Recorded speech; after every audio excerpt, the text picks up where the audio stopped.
Good evening and welcome to Horizonte, a show that takes a look at current issues through a Hispanic lens. I'm your host, Catherine Anaya. A record number of Hispanics have been elected to Congress, and in our state legislature, Hispanics make up almost 1/3 of the body. And Hispanics are not just winning as Democrats, but also as Republicans. We'll talk more about that with a couple of political experts. But first, Republican Juan Ciscomani of Arizona's District 6 is one example of an Hispanic newly elected to office. He talked about the American dream while nominating Kevin McCarthy as House Speaker. What purpose does the gentleman from Arizona rise? Madam Clerk, I rise to nominate Kevin McCarthy as Speaker of the House. You know, this place is a special place for me. My first time on the Hill was back when I was an intern in 2003. My mom visited, and I remember walking her around the halls of Congress as if I owned the place.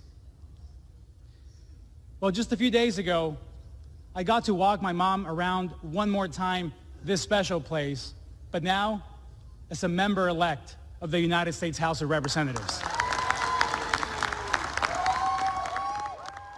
This country gave me and my family an opportunity to achieve the American dream. Friends, I was born in Mexico. The best way that I can tell you who I am is through a short conversation I had with my dad when I told him I was going to run for office. This conversation, of course, in Español, in Spanish. My dad asked me, Juan, where else could we have our story? We come to this country, we immerse in the culture, we learn English, we go through the long journey and become U.S. citizens. He said, I drive a bus my whole life, and now my son has a shot at becoming a member of the United States Congress. Where else in the world could we have our story?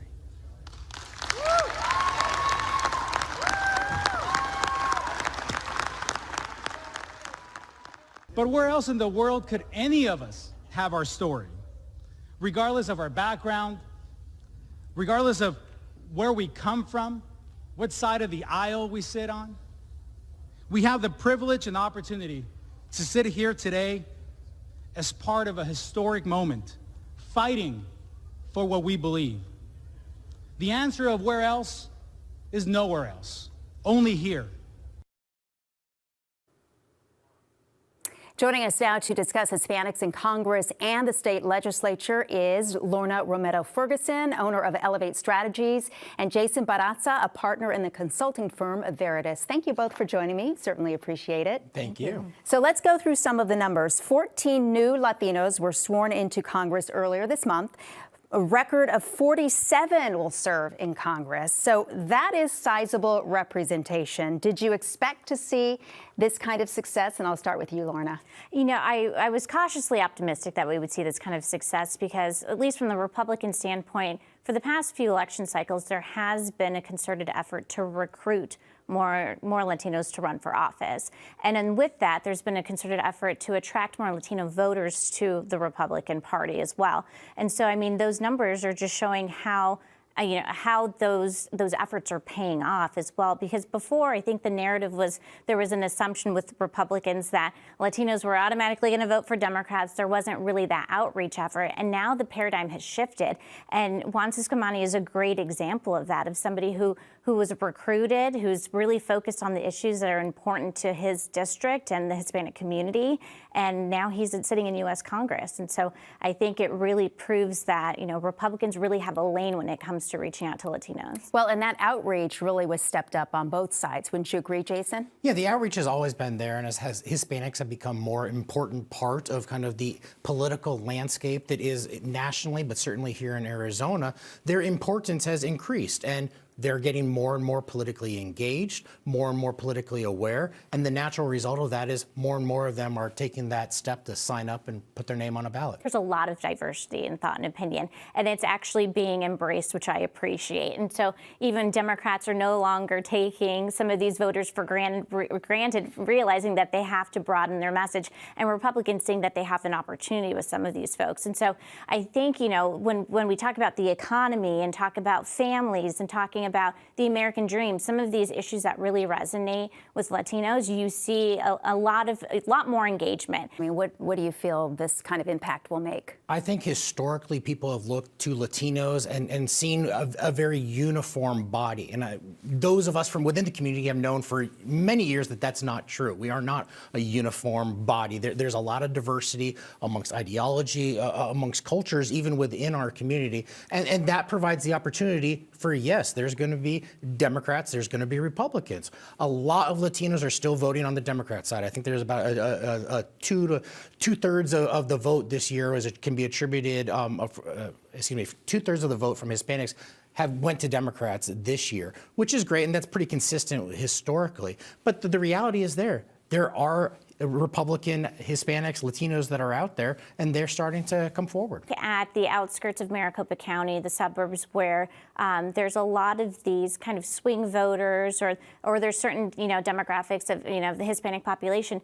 People want to make sure that their kids are taken care of, so they want a good education system. They want to make sure their kids are safe, and it really comes down, and that their family is well off. And so I think it really comes down to those kitchen table issues that necessarily aren't the stuff that we hear on the evening news all of the time, but it's stuff that's actually impacting the home. And so I think that's why you saw such a big difference this cycle. Well, I'm glad you both mentioned issues and diversity, because now that we're seeing more diversity within the Latino community and how we're being represented at this level, do you think that we'll see newer ideas as a result of the diversity that we're seeing? Maybe some ideas come back to the table that haven't been there for a while? Well, what's interesting, and this speaks directly to where we started this segment with Congressman Siscomani.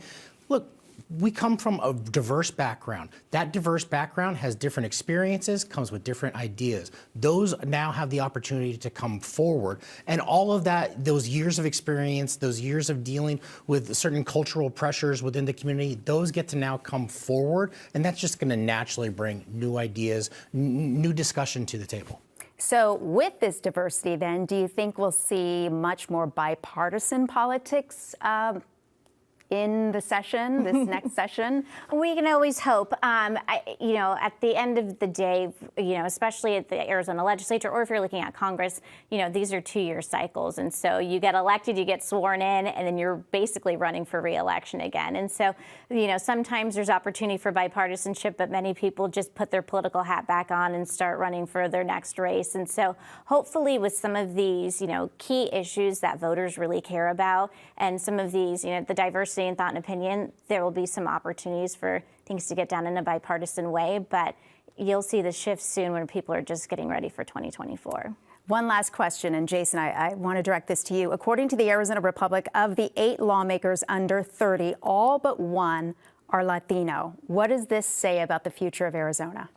It says that Arizona is changing. We've known that for many years. We've been pointing it to very years. Our demographics are changing. The importance of the Latino community is rising up, and it is our future. That's what that says to me. Lorna, what do you think? Completely agree. And I am glad to see that people are putting the time and energy into recruiting, young Latinos to run for office, that they're getting more engaged, and realizing that the barrier to entry isn't really that high. And so I think that the future is pretty bright for Arizona. Do you think that the younger people that are being brought into the fold is really going to make a difference for the future of Arizona?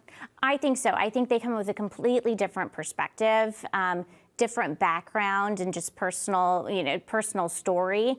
And I think for the past few, election cycles and whatnot, it's been dominated by an older generation that has a different viewpoint. And so I think with the younger folks coming in, a little shakeup is good for the institution. You agree, Jason? Absolutely. And the youth coming in, that creates experience that 10 years down the road, 15 years from now, is going to really be able to get results accomplished. So it's going to be a win all around for Arizona. Well, and they are sharp, that's for sure. Yep, absolutely. Just as you both are. So thank you so much for joining me and sharing your wisdom with us and our viewers. We appreciate it so much. Thank you. Good to see you. And that's our show for tonight. For Horizonte and Arizona PBS, thanks for joining us. I'm Catherine Anaya. Have a good night.